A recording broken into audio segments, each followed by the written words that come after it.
नमस्कार दोस्तों, स्वागत है आपका अपने प्लेटफॉर्म एनसीईआरटी बाय विक्रम पर।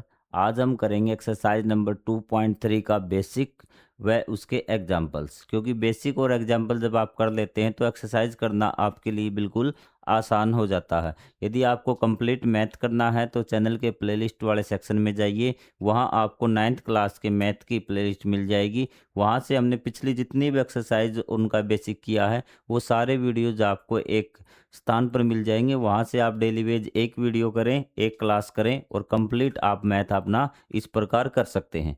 तो देखिए, आपका पहले है एग्जाम्पल नंबर 6 कि आपको चेक करना है कि ये बहुपद के फैक्टर है या नहीं। ये जो x+2 है ना, जो ये आपका x+2 है, ये आपका इसका फैक्टर है या नहीं, ये आपको चेक करना है। तो क्या आपको चीज़ें दिखाई दे रही हैं बोर्ड पे? तो मैं थोड़ा-सा और इसकी क्लिप कर लेता हूँ कि ये तो हमारे जो ये आपके बहुपद दे रखे हैं, वो आपको दे रखे हैं px is equal to x cube plus में 3x square plus 5x plus 6। ये हमें बहुपद दे रखे हैं और इसका फैक्टर चेक करना। तो फैक्टर चेक करने के लिए तो सबसे पहले हम इसकी अचर पद है ना, जो चर पद दे रखा है, इसकी वैल्यू हम निकालेंगे। x की वैल्यू जो फैक्टर हमें चेक करना है वहाँ से क्या आ गई, -2 आपकी वैल्यू आ गई। तो हमें यहाँ पे क्या करना है, p-2 हमें निकालना है। क्या निकालना है? p-2 हमें निकालना है। तो यहाँ पे p-2 का मतलब हमें x की जगह -2 रखना है। ये -2 का क्यूब प्लस 3 इंटू में -2 का स्क्वायर प्लस 5 इंटू में -2 प्लस 6। अब इसको सोल्व करेंगे।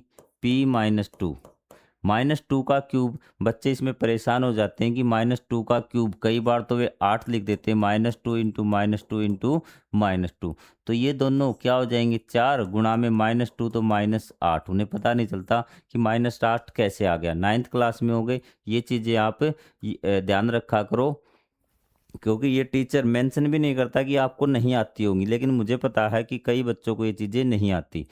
तो ये आपका हो गया -8 प्लस में 3 गुणा में -2 का स्क्वायर क्या होगा, -2 का स्क्वायर तो क्या होगा, प्लस का 4, 4 प्लस में 5 और -2 की गुणा -10 आपकी हो गई और प्लस में 6। तो यहाँ पे p जो -2 आपका आएगा वो आएगा -8 प्लस में 12, और ये माइनस कितने हो गए, 10 प्लस माइनस माइनस और प्लस 6। तो ये देखिए कि माइनस वाले कितने हो गए, 10 और 8 18, प्लस के भी 18। तो ये आपका आ गया -18 प्लस 18।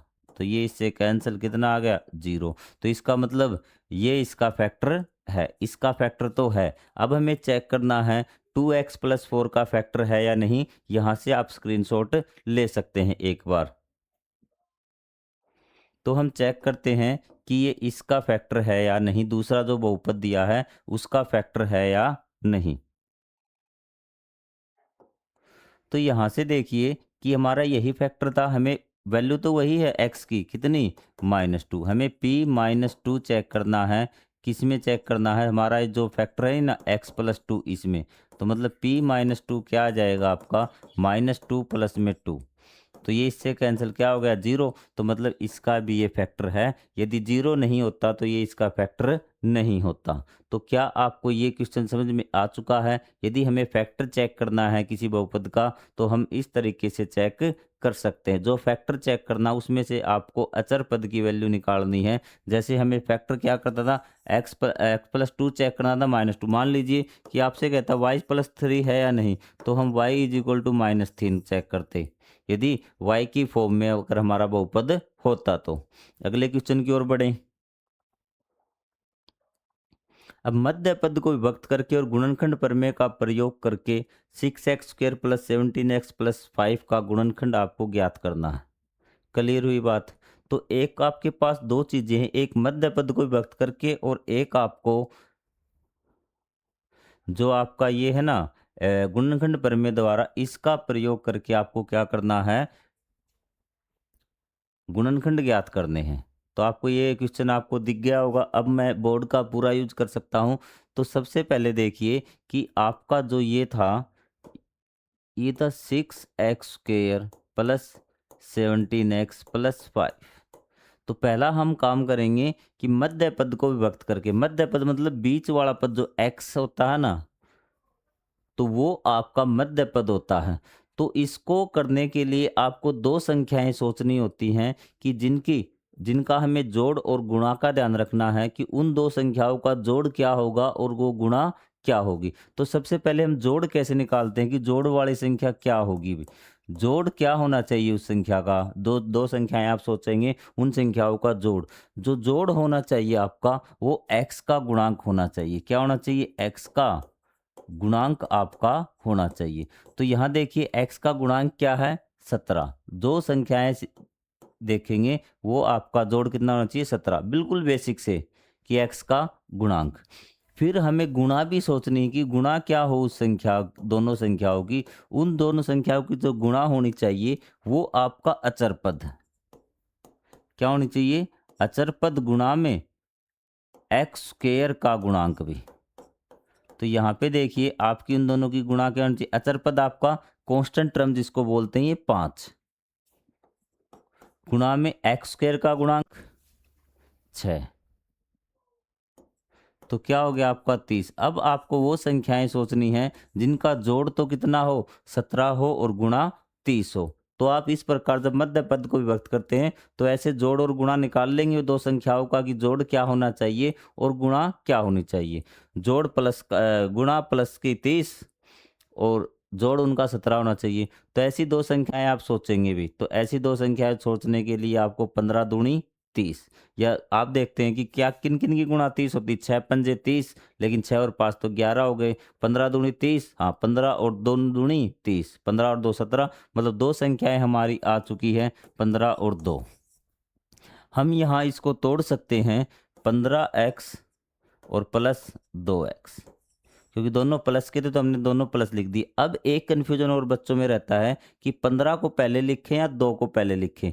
तो उसके लिए आपको देखना है कि ये जो 2 को ले सोचते हैं हम कि 2 पहले लिखे या नहीं लिखे हुए, क्योंकि आपका चाहे इसको ऐसे लिख दो 2x प्लस में 15x, तो भी बात तो सेम ही है, लेकिन यही कि ये लिखें या लिखे। तो आपको देखना है क्या 6 और 2 x में से, 6x² और 2x में से, तो सबसे पहले तो गुणांक देखा करो। 6 और 2 भाग जाते हैं एक संख्या से, हाँ जी बिल्कुल जाते हैं, दोनों 2 से भाग जाते हैं। तो आपको हिंट मिल चुका कि 2x पहले आएगा। तो एक बार इसको और चेक कर लीजिए कि लास्ट में आपका 5 है और हम बाद में 15 लिख रहे हैं। 5 और 15 एक संख्या से भाग जाते हैं, हाँ जी बिल्कुल जाते हैं। तो आपको हिंट बिल्कुल क्लियर हो गया कि आपको 2x प्लस में 15x इस प्रकार से इसको लिखना है। तो ये देखिए 6x² प्लस 2x प्लस में 15x प्लस में 5। यहाँ तक आपको किसी प्रकार का कोई डाउट? किसी प्रकार का आपको कोई डाउट नहीं होगा। अब हमें कॉमन निकालना है। कॉमन निकालने के लिए आप क्या निकालेंगे? 6 और 2 पहले गुणांक देखा करो कि किससे भाग जाते हैं? 2 से भाग जाते हैं। फिर आपका x² और x² का मतलब होता है x गुणा में x, और x तो आपका x। इन दोनों में से हम क्या निकाल सकते हैं जो दोनों में हो? इसमें से भी एक x निकाल लेंगे, कोई दिक्कत नहीं। इसमें से भी x, दोनों में से x मिल जाएंगे ना हमें, तो 2 के साथ x भी बाहर चला जाएगा। तो यहाँ 2x थे, एक x हमने बाहर निकाल लिया, x रह गया यहाँ पे। और ये 2x देखो मैंने पूरे का पूरा भाग निकाला है ना, सॉरी 6 को 2 से भाग देंगे तो 3 भी तो आएगा। पहले तो 2 निकालेंगे ना, 2 तिये 6, तो x निकाल लिया, x यहाँ पूरा निकाल लिया 1। उसी प्रकार इसमें कि इसमें क्या निकालें? पहले तो ये देखो 5 से भाग जा रहे हैं दोनों, तो 5 से भाग कर दो, 15 को किया 3। क्या इसमें से भी x और इसमें से x इसमें से निकाल सकते हैं, लेकिन इसमें नहीं निकाल सकते। तो यहाँ क्या आ जाएगा? 3 ही ये बच जाएगा। तो यहाँ फिर 5 को भाग देंगे, 5 तिये 15, x हमने निकाला नहीं, और 5 एकम 5, ये हमने विभक्त कर लिया और कॉमन भी ले लिया। अब इसके फैक्टर आपको निकालने हैं। 2x प्लस 3 और आपका आ गया 3x प्लस 1। बताइए कि ये आपके दो फैक्टर आ गए। अब आपको मध्य पद विभक्त करना आया या नहीं आया? आप आराम से कीजिए, बिल्कुल स्टेप बाय स्टेप इसका स्क्रीनशॉट आप ले सकते हैं। जहाँ पर भी आपको दिक्कत हो, शायद ब्लरिंग हो रहा होगा एक आध बार, तो मैं एक बार इसकी कैमरे के पैरामीटर्स चेक कर लेता हूँ कि सही है या नहीं। तो ये दो फैक्टर आपने निकाल ली। अब थे आपको कि गुणनखंड प्रमेय के द्वारा किस प्रकार से हम निकालेंगे। ये तो आपके क्या थे कि हमने इसके मध्य पद को विभक्त करके निकाले थे। अब गुणनखंड प्रमेय के द्वारा इसको निकालते हैं और मैं आपको स्टेप बाय स्टेप बताता चलूंगा कि आपको किस प्रकार से स्टेप करने हैं इन क्वेश्चनों को करने के लिए। गुणनखंड प्रमेय काफ़ी बच्चों को परेशान करती है कि ये नहीं आता। तो आपका जो बहुपद दिया हुआ था वो क्या था आपका, वो बहुपद था आपका 6x² प्लस 17x प्लस में 5। ठीक है, तो सबसे पहले रूल नंबर 1 कि आपका जो एक्स स्क्वेयर है ना वो अकेला होना चाहिए, भी उसके साथ कोई भी संख्या नहीं होनी चाहिए, उसके गुणा में एक को छोड़कर कुछ नहीं होना चाहिए। तो हमने देखा यहाँ 6x के स्क्वायर में तो क्या है 6 है एक्स स्क्वायर के साथ, तो 6 को बाहर निकाल दीजिए। 6 को अगर बाहर निकालेंगे ये नहीं कि आप अकेले, तो मतलब सभी को 6 से भाग देना पड़ेगा। तो आपने 6x को भाग दिया, यहाँ से मैं आपको दिखा देता हूँ, 6 से 6 से कट गया तो क्या बच गया एक्स स्क्वायर। ये क्या हो जाएगा 17/6x और ये 5/6। इतना आपने कर लिया। ठीक है, इस 6 को आप भूल जाओ, ये इसके गुणा में, हमें इसके फैक्टर करेंगे तो ये 6 बाद में फैक्टर करके उनके साथ मल्टीप्लाई हम कर देंगे। अब दूसरा है कि जो इसके फैक्टर होंगे वो होंगे आपके x-a और x-b, ये इसके दो फैक्टर आएंगे, आपको ध्यान रखना है। और ए बी की गुणा कितनी होनी चाहिए अचर पद, क्या होनी चाहिए अचर पद। तो अचर पद मतलब ए बी की गुणा क्या है या अचर पद, देखिए यहाँ पे 5/6 है, क्या है 5/6। अगर आपने इतना कर लिया तो आपका क्वेश्चन लगभग लगभग सोल्व हो जाएगा। अब हमें ऐसी दो संख्याएं सोचनी है जिनकी गुणा 5/6 हो, हमें जोड़ से कोई मतलब नहीं है, हमें सिर्फ ये देखना है कि जिनकी गुणा क्या हो 5/6 हो। तो वो संख्याएं हम देखते हैं। तो वो संख्याएं आपकी, क्योंकि 5 के तो क्या होंगे फैक्टर हो ही नहीं सकते, 5 के तो गुणनखंड होते ही नहीं, 5 तो एक अभाज्य संख्या है जो खुद की टेबल में आता है वो, और एक की टेबल में आता है। 6 के हो सकते हैं 2 और 3, क्या होंगे 2 और 3, मतलब नीचे ऊपर तो 5 ही आएगा ना, ये संख्या हो सकती है। या फिर -1/2 और -5/3, ये हो सकती हैं ए और बी। हमें नहीं पता क्या, सिर्फ हम सोचना है कि कौन कौन सी संख्याएं ये हो सकती है। इनके अलावा और भी हो सकती है क्या, हाँ जी बिल्कुल हो सकती है। 5/2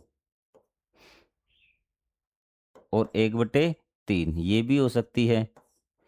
5/2 माइनस का और -1/3, ये संख्याएं हो सकती हैं कि ए और बी, हमें ये संख्याएं मिल सकती हैं। ये आपका तीसरा स्टेप है। अब आपको ये संख्याएं चेक करने की वास्तव में ए और बी है कौन सी, ए और बी है कौन सी। तो वो संख्याएं आप किस प्रकार से सोचेंगे, तो वो चीज़ आपको सोचनी है।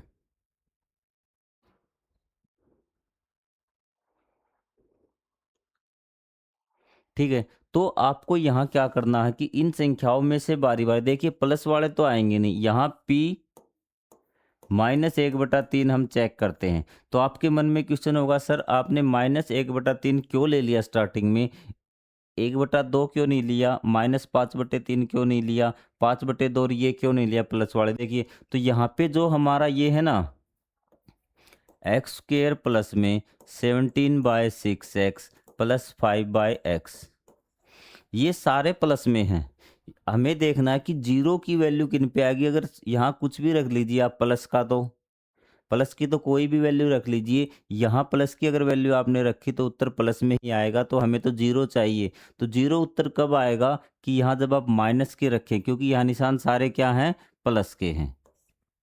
ठीक है, अगर यहाँ पे सारे प्लस के हो तो समझ जाना कि ये आपका यहाँ पे जो वैल्यू आएगी वो माइनस में आएगी। तो मैं -1/3 लिख के चेक कर रहा हूँ।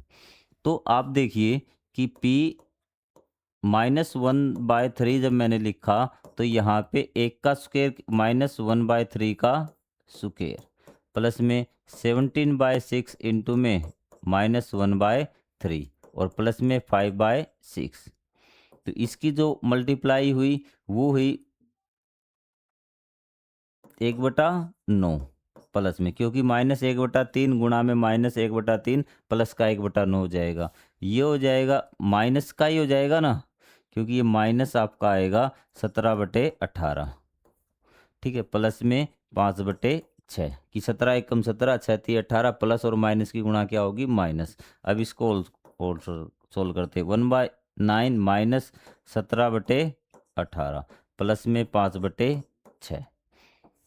तो यहाँ पे एलसीएम 18, 9 दूनी 18, 1 दूनी 2 माइनस 17, 6 तिये 18, 5 तिये 15। तो ये आ गया -17 है और ये भी -17, क्या आ गया 0/18। तो क्या आ गया 0, इसका मतलब P -1/3 क्या आ गया 0 आ गया। आप स्क्रीनशॉट ले लीजिए अभी, ताकि हम इसको रफ कर दें एक बार।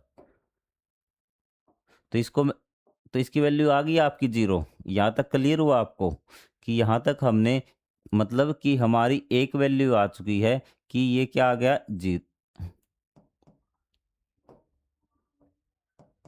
0। तो मतलब क्या आ गया हमारा P -1/3 बराबर है 0। अब आपको दूसरी संख्या और निकालनी है। दूसरी संख्या निकालने के लिए आपको ये जो जोड़े बनाए हैं ना, इसके जो साथ वाला जोड़ा है वही लेके देखना आप। तो क्या लेना आप, -1/3 क्या आया ना, तो इसके साथ क्या -5/2, तो आपको -5/2 ही यहीं पे लेना है अभी। तो चलो -5/2 ही आपको मैं लेके दिखाता हूँ। -5/2 आपको दिख रहा होगा। तो -5/2 का स्क्वायर प्लस 17/6 इंटू में -5/2 प्लस में 5/6। तो यहाँ पे देखिए क्या आ जाएगा, आप इसका स्क्वायर क्या आएगा 25/4 प्लस में। तो मैं सीधा यहाँ पे लिख देता हूँ एक बार कि प्लस की बजाय, क्योंकि ये संख्या किसकी आएगी माइनस की आएगी ना। 17 पंजे 85 और 6 दूनी 12 माइनस का आ गया प्लस में 5/6। तो यहाँ पे एलसीएम कितना इसका 12, तो 25 दिए 75 -85 प्लस में 10। तो ये आ गया -85 प्लस 85 बटे में 12। ये क्या हो गया 0। तो मतलब हमारे पास दो वैल्यू आ चुकी कि ये -5/2 0। बाकी आपको ये निकालने की जरूरत नहीं। जब आपको जोड़े में से एक पता चल जाता है ना, तो दूसरी संख्या आपकी वही होगी। तो आपके पास दो फैक्टर आ चुके हैं इसके, तो यह इनकी वैल्यू जो आपके पास इनकी वैल्यू आई है, ये चीज आपने कर ली। इनको मैं रफ कर सकता हूं।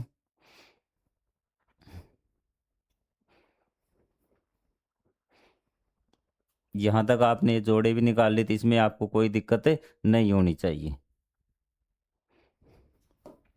अब हमने a और b की हमारी वैल्यू आ चुकी है, तो अब आप x माइनस ए और x माइनस बी लिखेंगे। तो यहाँ x अगर ये यहाँ पे माइनस का आया है तो यहाँ प्लस कर देना, क्योंकि पहले माइनस तो पहले से ही ना। तो एक मैं करके दिखा, जैसे माइनस है ना, तो माइनस आपका क्या है 1/3। तो ये क्या हो जाएगा x प्लस में 1/3। और दूसरा क्या हो जाएगा इसी प्रकार से x प्लस में 5/2। ये चीज़ें क्लियर हुई आपकी यहाँ से कि प्लस क्यों आया। बस आपको ध्यान रखना है यहाँ P-1 अगर 0 आया तो यहाँ क्या हो जाएगा x+1, अगर प्लस में आया तो यहाँ क्या हो जाएगा माइनस आ जाएगा इसके फैक्टर में लिखते समय। अब क्या करेंगे, यहाँ पे क्या था हमारा 6 मल्टीप्लाई में था, क्योंकि हमने ये चीज़ तो सिर्फ इसकी निकाली है। 6 कहाँ गया हमारा, 6 ले आए हम यहाँ पर, कोई दिक्कत नहीं है। तो इनकी कीजिए भी 3x प्लस में 1 और ये आ जाएगा 2x प्लस में 5 क्रॉस मल्टीप्लाई करने के बाद। क्रॉस मल्टीप्लाई कैसे करते, इसके बटे में 1 आ गया, इसके बटे में 1 आ गया, 3x प्लस में 1 2x प्लस में 5 और ये 6। और नीचे आपका क्या था यहाँ पे 3 था और यहाँ पे कितना था 2 था। ठीक है, अब इन दोनों की गुणा हम करेंगे। यहाँ पे क्या मल्टीप्लाई का साइन है, तो ये तो मैंने ऐसे ऐसा लिख दिया 3x प्लस में 1 और 2x प्लस में 5 और इन दोनों की गुणा क्या हो जाएगी 6। यहाँ पे 6 था, 6 से 6 कट गया तो आपके फैक्टर आ गए 3x प्लस में 1 और 2x प्लस में 5। इस प्रकार से ये आपकी गुणनखंड प्रमेय की विधि है। इस प्रकार से हम इसके फैक्टर निकाल सकते हैं। यहाँ पे कोई डाउट हो तो बताइए कि सर आपका ये वाला स्टेप हमें समझ में नहीं आया कि किस प्रकार से होगा। बस आप ध्यान रखिए कि x माइनस ए और x माइनस बी आपको दो फैक्टर मानने हैं। ठीक है कि इसके ये दो फैक्टर होंगे। जब हम गुणनखंड प्रमेय करेंगे, गुणनखंड प्रमेय आपके पेपर में सीधी नहीं पूछी जाएगी, उसको प्रूव करके दिखा दिए तो मैंने आपको उसका रिजल्ट बता दिया। आगे जब पेपर में आएंगे एक्सरसाइज में तो आपको ये चीज़ें और ज़्यादा क्लियर हो जाएंगी। एक बार इनको याद कर लीजिए कि जब गुणनखंड प्रमेय के द्वारा आता तो इस प्रकार से हम सोल्व करते हैं।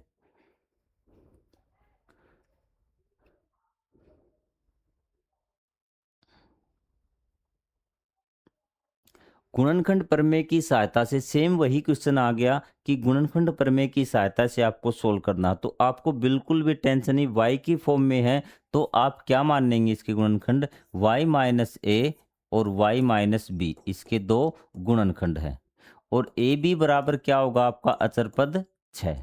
ए बी बराबर क्या होगा आपका अचर पद 6 होगा। तो हम क्या करते हैं कि ए और बी की क्या वैल्यू हो सकती है ये सोच लीजिए। तो कि 6 के आप क्या कर लीजिए, फैक्टर कर लीजिए। या तो 6 गुणा में 1 6, माइनस 6 गुणा में माइनस 1 6, 2 गुणा में 3 6, माइनस 2 गुणा में माइनस 3 6, यही हो सकता है। तो यदि हम इनमें से एक निकाल लें कि कहाँ पे ये जीरो होगा तो दूसरा तो हमें ऑटोमेटिक मिल जाएगा, या इसके अलावा भी कोई और हो सकता है या नहीं होगा, ये देखिए आप भी।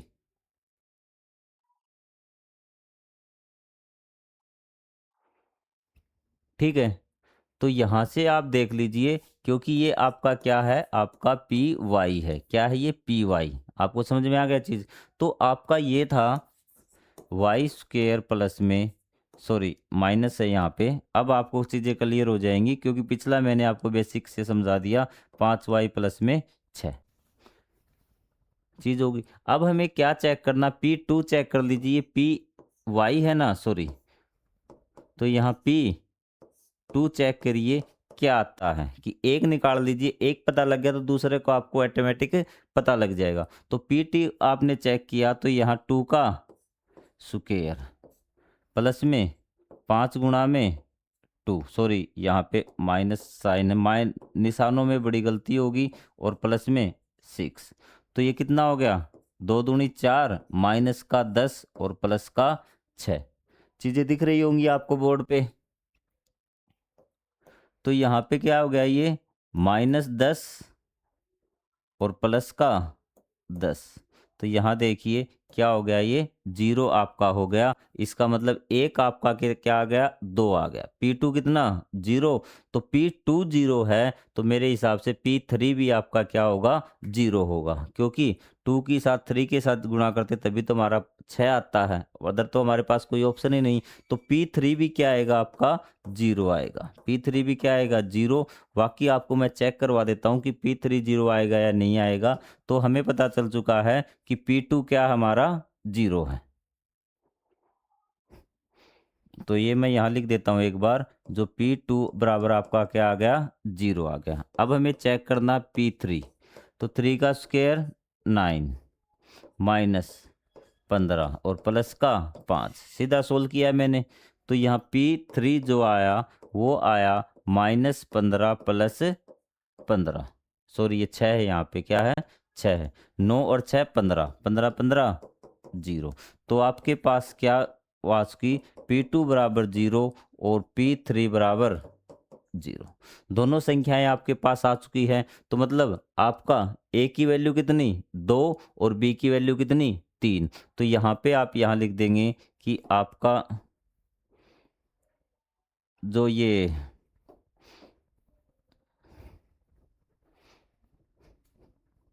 P2 P3 आ चुका आपका। तो यहाँ A बराबर कितना आ गया आपका, 2, और B बराबर कितना आ गया, 3 आ गया। वैल्यू पुट कर दीजिए। पी वाई आपका क्या हो जाएगा, y -2 और y प्लस में 3, सॉरी माइनस y-3 ये आपके फैक्टर आ चुके हैं गुणनखंड प्रमेय की विधि से। अब आप मुझे बताइए, क्या आपको गुणनखंड प्रमेय की विधि आई या नहीं आई? इसमें कोई डाउट हो तो आप पूछिए भी।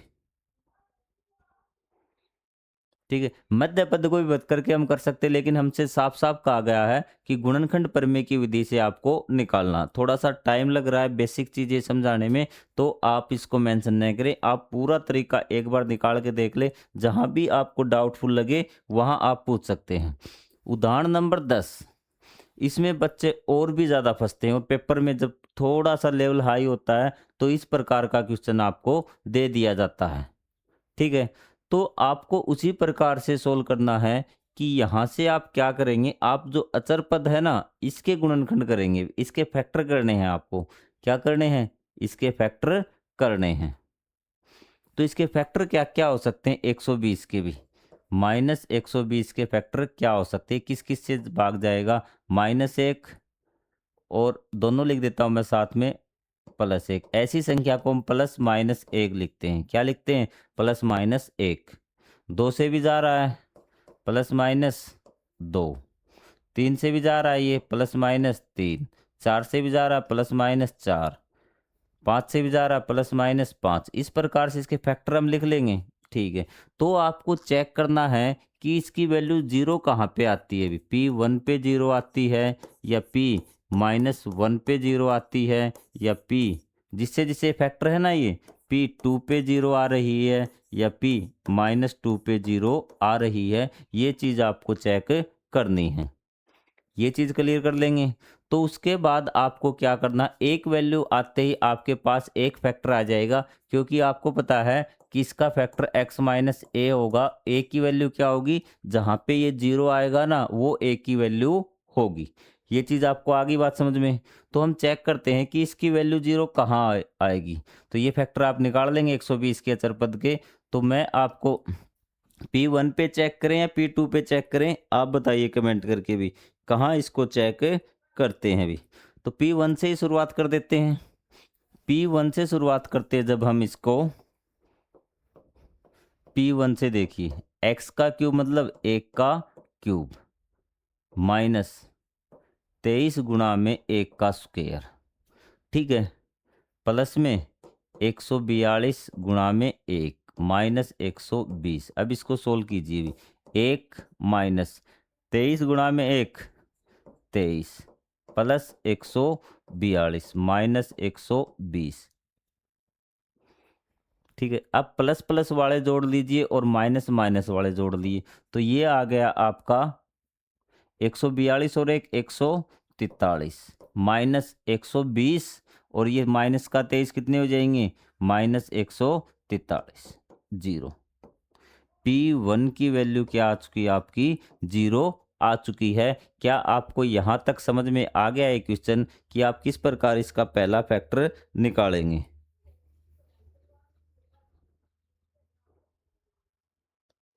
ठीक है, अगर ये प्लस में है तो यहाँ पे वैल्यू रख दीजिए, a की वैल्यू आ गई, इसका मतलब x-1 इसका क्या है? एक गुणनखंड है। पहला गुणनखंड आपने इसका निकाल दिया है।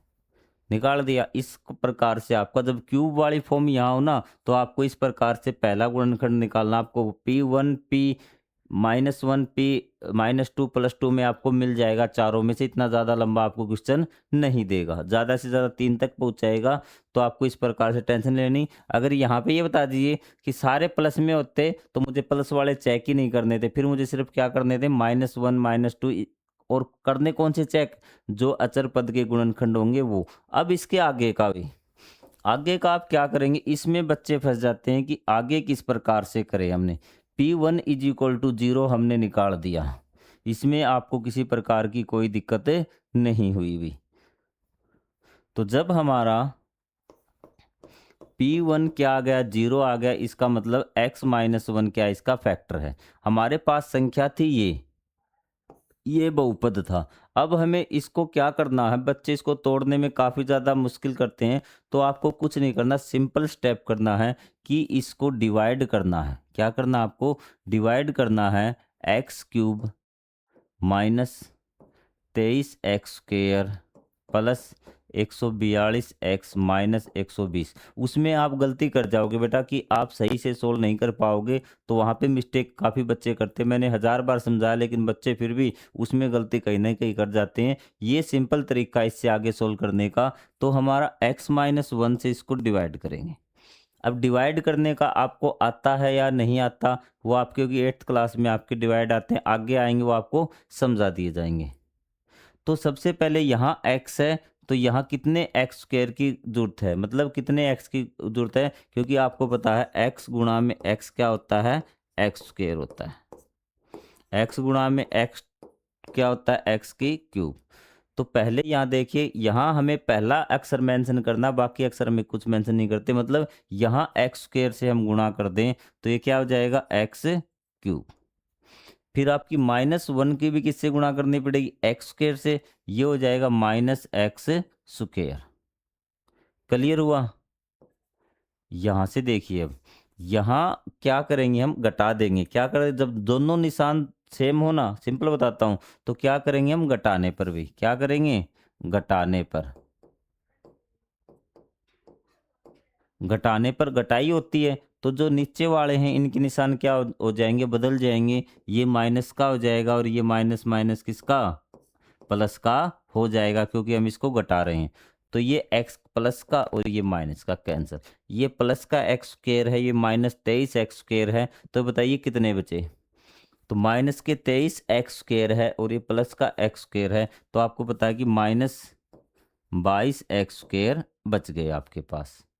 और प्लस में जो सारे हैं बाकी, ये सारे अभी आपके पास बचे हुए हैं, अभी इनका कुछ नहीं हुआ है। ये चीज़ क्लियर हुई। अब देखिए भी,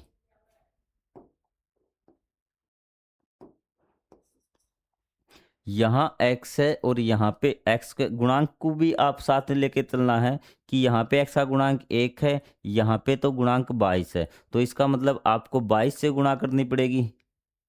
एक को किससे गुणा किया जाए कि -22 आ जाए, तो आपको पता है कि एक को -22 से गुणा करेंगे, तो यहाँ पे -22 आपका आ चुका है।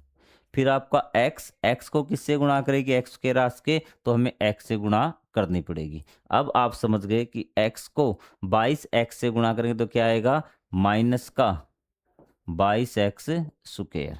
फिर -1 की -22x से करेंगे तो माइनस माइनस प्लस, ये आ जाएगा +22x। फिर आपका क्या करेंगे, घटाने पे निशान बदल जाएंगे, माइनस का तो प्लस का, ये प्लस का है तो माइनस का, ये इससे कैंसिल, क्योंकि एक प्लस का एक माइनस का। ये माइनस का 22x, ये प्लस के 142x। तो क्या बचेगा, प्लस के 120x बचेंगे, 120x माइनस 120। यहाँ तक। यहाँ x को किससे गुणा करें कि 120x आ जाए, तो आपको पता है 120 से गुणा करने पर 120x आ जाएगा, कि x गुणा में 120, 120x। तो x को किससे गुणा कर देंगे, 120 से। तो ये +120x और -1 की 120 से करेंगे तो -120 आएगा। ये इससे घटाने पे कैंसिल, ये माइनस का हो जाएगा, ये प्लस का हो जाएगा, कैंसिल 0। तो मतलब आपका ये जो उत्तर आया है ना, अब आपको इसके फैक्टर करने हैं। क्या करने हैं, इसके फैक्टर करने हैं। डिवाइड जैसे ऐसा क्वेश्चन आता है, आपको P10 P20 वो है या नहीं निकालना है, और इसके आपको क्या करने, फिर फैक्टर करने। हमारे पास आ चुका है एक्स स्क्वायर -22x प्लस में 120। बाकी को मैं एक बार रफ कर देता हूँ ताकि आपको चीज़ें समझ में आ जाए।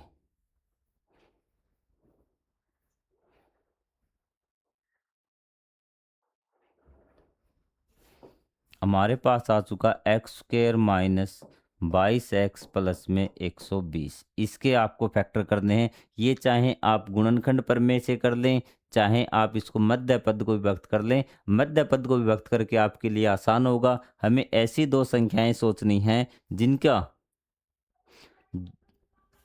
जोड़ तो क्या हो, -22। मैंने बताया जोड़ क्या होना चाहिए, x का गुणांक, और गुणा कितनी होनी चाहिए, 120। ऐसी संख्या आप सोचिए भी।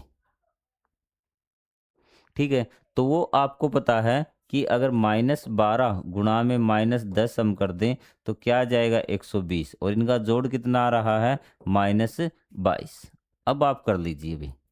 अब आप देखिए एक्स स्क्वायर में से 120 और 10 में से क्या आप 10 पहले लिखेंगे या क्या लिखेंगे भी, क्योंकि आप 10 और 120 में से कॉमन ले सकते हैं, तो आप इनमें से कोई सा भी लिख दीजिए कि यहाँ से तो एक्स ही आएगा। तो यहाँ से मैं लिख देता हूँ एक्स स्क्वायर माइनस 12x और एक क्या माइनस 10x प्लस में 120। यहाँ से क्या कॉमन आएगा, x आ जाएगा। यहाँ क्या बच गया, x बाहर निकल गया माइनस 12। 12x में से x बाहर निकला तो 12 ही बचा। तो यहाँ से क्या कॉमन लें भाई, यहाँ से हम क्या कॉमन लें ये चीज़ आप बताइए भी। यहाँ से -10 कॉमन ले लें, क्या ले लें -10। तो यहाँ क्या बचा x, क्योंकि माइनस तो बाहर चला गया ना x के साथ, तो ये कॉमन हो गया। तो यहाँ जब माइनस का निशान हम कॉमन ले लेते हैं, ठीक है, तो इसका मतलब जो प्लस है वहाँ पे क्या हो जाएगा माइनस, और यहाँ पे 12। तो ये देखिए आपके x -10 और x -12, ये दो आपके फैक्टर आ गए। एक फैक्टर आपने पहले निकाल रखा था क्या, x -1, ये इसके 3 फैक्टर आ गए। आपको इस प्रकार से क्वेश्चन सोल्व करना है। कहीं पे कोई डाउट हो तो आप पूछ सकते हैं कि सर हमें ये स्टेप समझ में नहीं आया कि ये स्टेप आपने कैसे किया। ये मैंने कॉमन वाले बताए हैं आपको कि इस प्रकार से बेसिक से आप कॉमन सोल्व कर सकते हैं। आगे बढ़ें 10, और अब हम एक्सरसाइज 2.3 करेंगे। आप इतना इन क्वेश्चनों को बिल्कुल अच्छी तरह से सोल्व कर लें। कहीं पे भी डाउट लगे तो आप बता देना सर है ये डाउट हमारा आ रहा है। मिलेंगे अगली क्लास में, तब तक के लिए जय हिंद जय Bharat, thank you very much.